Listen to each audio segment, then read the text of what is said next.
la rencontre ce soir, c'est une rencontre d'information publique. Donc, on a trouvé des solutions, on va vous apporter la solution qu'on veut faire, les travaux qu'on va faire. Je tiens à vous rappeler que ce soir, on va vous parler de la fromagerie, mais on va vous parler aussi du projet. C'est un projet d'urbanisation qu'on veut vous présenter dans le secteur particulier. On va vous expliquer tantôt, là, à partir de la rue Jean-Nord, aller jusqu'à la route à Cap. Je ne me trompe pas des termes, hein, c'est bien ça. Donc, c'était ça qu'on veut vous présenter. À l'intérieur de ça, on va regarder au niveau de la traverse de piétons qui est en face de la fromagerie, qu'est-ce qu'on peut faire pour améliorer la situation avec le contexte actuel. Fait qu'on va vous présenter ça au cours de la soirée. Je crois vraiment que depuis qu'on a fait le... Excusez-moi, je vais prendre le terme, le VG2S pour dire voie de virage gauche dans deux sens. Il ne faut pas dire ça deux fois. Là. Depuis qu'on a fait ça, je pense vraiment, moi je passe régulièrement, vraiment il y a eu une baisse de la vitesse. On va l'améliorer encore, le VG2S, entre autres. On vous a mis des panneaux latéraux, mais on veut s'en venir à partir de ce qu'on va faire nos prochains travaux. Ça va être la signalisation aérienne, là, avec un gros porte-à-faux, puis le panneau va être au-dessus de la voie pour vraiment indiquer que ce n'est pas une voie de dépassement. On veut s'assurer que les gens comprennent que c'est une voie de virage à gauche dans les deux sens. Fait que ça, moi, je crois que ça va améliorer encore de beaucoup. Et considérant cette problématique-là, on a regardé 7 solutions d'aménagement pour améliorer la situation, pour réduire la congestion. La première, c'est la passerelle aérienne qui a tant été parlée là, dans les médias. C'est l'avantage de la passerelle aérienne, une augmentation au niveau de sécurité des piétons. Évidemment, les piétons, ils seront plus sur la chaussée, ils devraient être plus sur la chaussée. Il y aurait un gain de fluidité de la circulation et un gain en sécurité pour les véhicules. Le désavantage, c'est évidemment, c'est le coût élevé. C'est ce qu'on pense, ce qui va être fort probable. C'est malgré qu'on aménage une passerelle aérienne à grand coût de dollars, c'est qu'il y a bien des usagers qui ne prendront pas le temps de monter l'escalier pour gravir jusqu'en haut de la passerelle, traverser la passerelle et puis redescendre.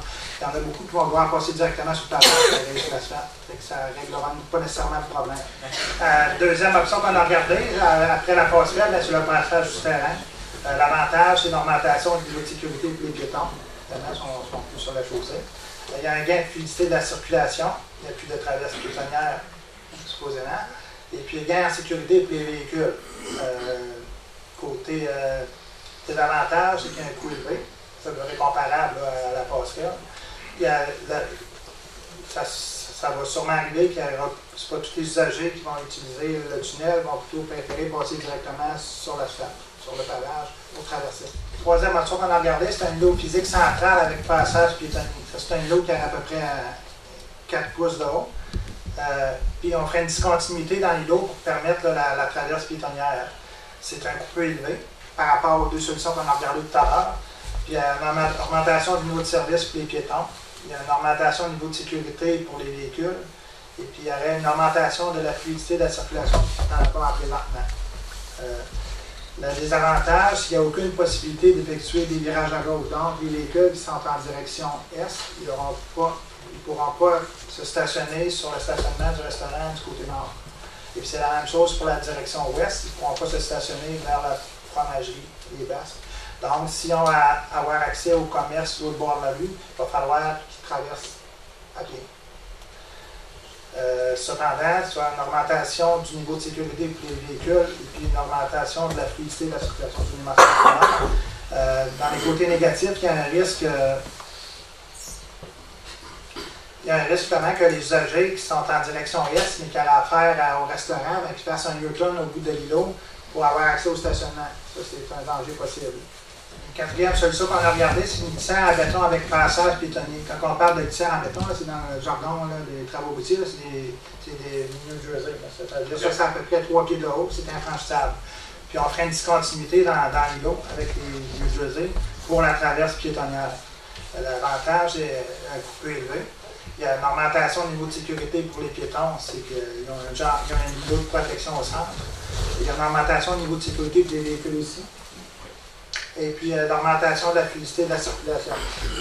Parce qu'il n'y a pas de virage à gauche pour les véhicules qui veulent aller dans un des deux côtés là, des restaurants, du restaurant ou de la fromagerie.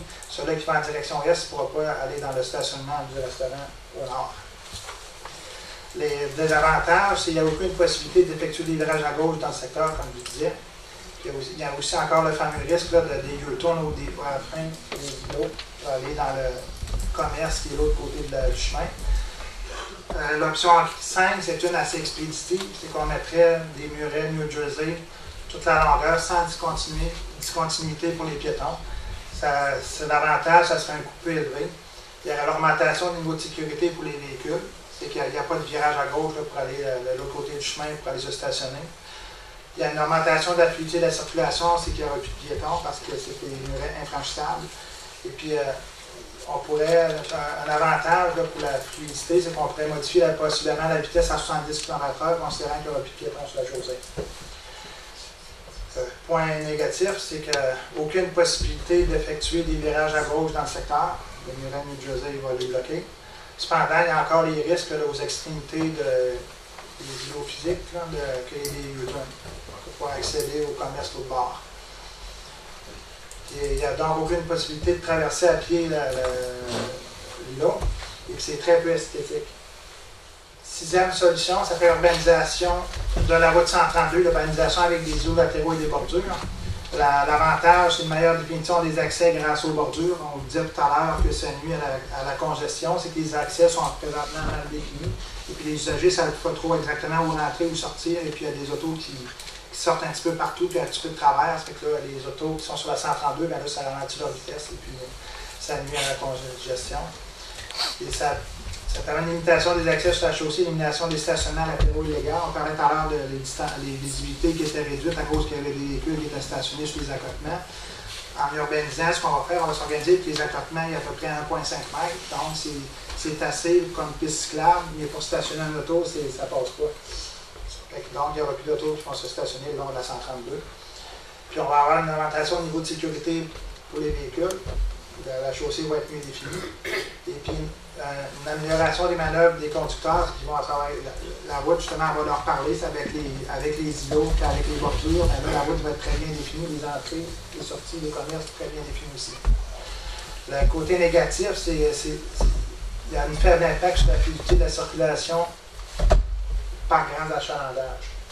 Quand même, c'est qu'il va y avoir quand même la traverse piétonnière qui va faire que ça va réduire un petit peu la fluidité, même un peu beaucoup. La suivante, la dernière option qu'on a regardée, ben c'est comme la précédente, sauf qu'on rajoute des vues de circulation, une urbanisation avec vues de circulation. L'avantage, c'est une augmentation au niveau de sécurité pour les piétons, c'est que justement, il va y avoir une phase piétonnière sur appel, et puis ça ne sera plus des signaleurs qui va leur dire quand traverser ou quand pas traverser, ça va être le signal de la traverse piétonnière. Il y aura une augmentation du niveau de service de sécurité pour les véhicules allant de la route 132 à partir des commerces et fromageries et hébergements. C'est qu'il va y avoir des boucles de détection dans ces entrées-là, puis il va y avoir des phases de virage, de sortie dans les stationnements des deux commerces. Puis il va y avoir une légère amélioration aux problématiques de congestion en comparaison à la situation actuelle. Ça va améliorer, évidemment. Le côté négatif, c'est la fonctionnalité, ça va être possible juste à l'automne 2018, le temps qu'on prépare les plans et devis et qu'on réalise les travaux. On ne pourra pas les faire pour que ça soit fonctionnel en 2017. Et puis ça va, pareil, il va y avoir une élimination de l'accès au stationnement pour moto qui est devant la façade de Fromagerie des Basques du côté sud. En fait, si je veux rajouter là-dessus, j'aime pas ça dire ça pour quelque chose de mécanique, mais ça va être un feu intelligent dans le sens que la priorité, elle va être la route 132. La fluidité, c'est la route 132. On veut mettre ça prioritaire. S'il y a des véhicules qui décident de soit virer pour aller vers la fromagerie ou soit sortir des deux commerces de la fromagerie, il y a des bouts de détection au sol qui vont déclencher le cycle du feu de circulation. Donc ça va être une affaire. Et les piétons, ça va être un bouton poussoir. Les piétons vont commander, mais ça ne veut pas dire automatiquement qu'ils vont avoir la traversée. Il va falloir que ça respecte le cycle. D'où le gain de ne pas dire quand il y a un piéton qui arrive, automatiquement, il y a priorité de traverser. On veut contrôler les traversées au niveau des 4 intersections. Et bien sûr, on veut mettre la 132 comme prioritaire. Ça veut dire quand ça va rester ouvert un peu comme on a des feux similaires à ça dans la région. On en a à la Pocatière, en fait, de chez Bombardier. On en a le premier tech à Résidus, il y en a, qui n'est pas sur notre réseau, mais il y en a. Ça existe, ce type de feu-là. On veut J'aime pas ça, je le répète, là, je dis le terme intelligent pour comprendre ce que je veux dire. On va mettre un feu qui n'est pas un C qui vit toujours la même affaire. Exemple, à 2,93, à 3 pistoles, le feu fait toujours la même fonctionnalité. Ici, lorsqu'il n'y aura rien qui se passe d'un côté, il va rester ouvert pour la 132 pour s'assurer qu'il va y avoir une fluidité au niveau de la circulation. Soyez ben, vous êtes chanceux, on a quand même là, un commerce qui fait attirer du monde qui vient dépenser de l'argent dans votre municipalité. Tu sais, ils pourraient le dépenser ailleurs, mais ils le dépensent chez vous. Je pense que c'est vraiment... Je dis ça, c'est un commentaire de ma part, là, mais c'est quand même important.